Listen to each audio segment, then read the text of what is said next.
So what I'm going to be doing today is teaching him a very basic targeting exercise using a targeting stick. I just got a length of wooden doweling here, and I put some black electrical tape on the tip of it. The little bit of contrast there acts as essentially a color target. So what I'm going to eventually be able to do is transfer that tape onto another object, maybe a light switch, and if I've taught him how to target this stick with his paw, he's going to be able to tap at a light switch or do a variety of different things. It's just very adaptable, kind of a transferable target. So what I'm going to do here is basically begin through some experimentation. He's got to learn that right now I'm going to be teaching him with his nose, he's got to learn that when he touches this with his nose, there's a reward that comes out of it. So my timing, the better my timing is, the faster he's going to learn this. Further to that, I want to try to create a very black and white contrast. So when he goes to touch the stick, even if he doesn't touch it initially, if he shows any interest in the end of the stick, I'm going to reward him for that, and then I'm going to take the stick away.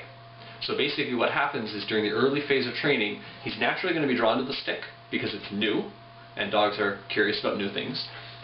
When he gets his reward, he's going to be more inclined to go back to that step. So then when I take the stick away and I bring it back in, he's going to say, hey, there's that magic stick again that makes food come around. So that's what we're going to work on here. He may or may not be interested in the stick at first. If he isn't, I can make some adaptations and get a little more attention on the stick. Be free from command. He doesn't have to think about anything except having fun. Got my stick here and my clicker in one hand. And all I'm going to do at this point, he's watching me mostly because he knows I've got treats. But what I want to do is slowly lower the stick down until he recognizes that it's there.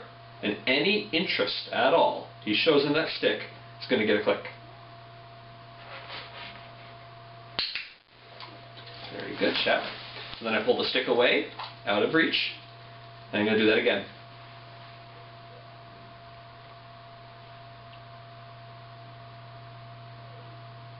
You can see it's a waiting game in a lot of cases because he's got to experiment.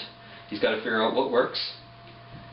If he's really stuck, let's say he sits here like this for 30 seconds staring at my hand in the treat basket instead of the stick, then what I can do, of course, I can actually just take the stick back, pretend like I'm rubbing something yummy on it, bring it back, bring it back into his visual range. And just the scent on the stick is actually going to help to draw his attention towards the target. It's just a little helping tool. We do want to phase that out, of course.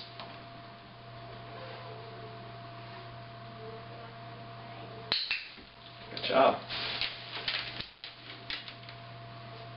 So typically after about 10 or so repetitions, the dogs will really start to catch on if your timing is quick. Good. I find in most cases, after about 3 training sessions, usually 10 to 15 minutes each, the dogs are pretty cued into how this targeting stick works.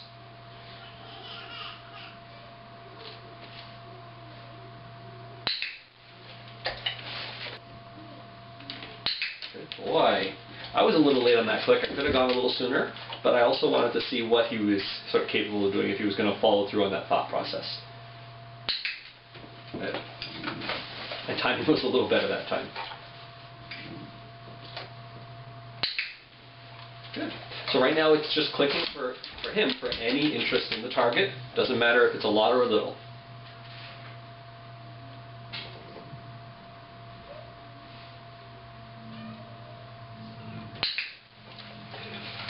Usually by the second or third session, you want to start raising the bar and expecting him to actually touch it with his nose, not just sniff it. Good. Now we're starting to see him get the idea. Again, he's not really ever been clicker trained, so he's not understood this game just yet. But we see him being more definitive in his actions. He's a lot more concentrated on it, and he's starting to get the idea. He knows what works. And that's the name of the game. Freak. Good boy. Excellent. So as he starts to become really dedicated about targeting that stick with his nose, then we want to start moving it around. So I can start having him reach for it. Good. Excellent, chef. That was pretty good. Maybe have it come above his head. Good.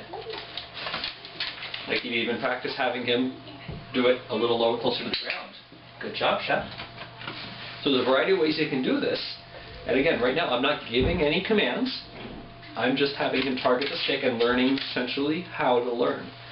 So I also like to do this from a variety of positions. Give me a break, chef. Good boy. So I can also practice this in kind of like a heel position. Boy. All I'm doing now is I've got that target out there, and I want him to pick his nose up and touch it.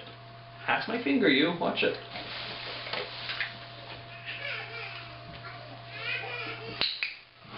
Good boy. Good job. And he's kind of familiar with healing. He's been taught that fairly regularly. So I can even take this a step and maybe start integrating the target stick as a focal point for his healing. But again, going back to what he already knows. So just one step at a time. I might move forward. Let's go, Shipper. Good boy. And encourage him to move in order to seek out that stick.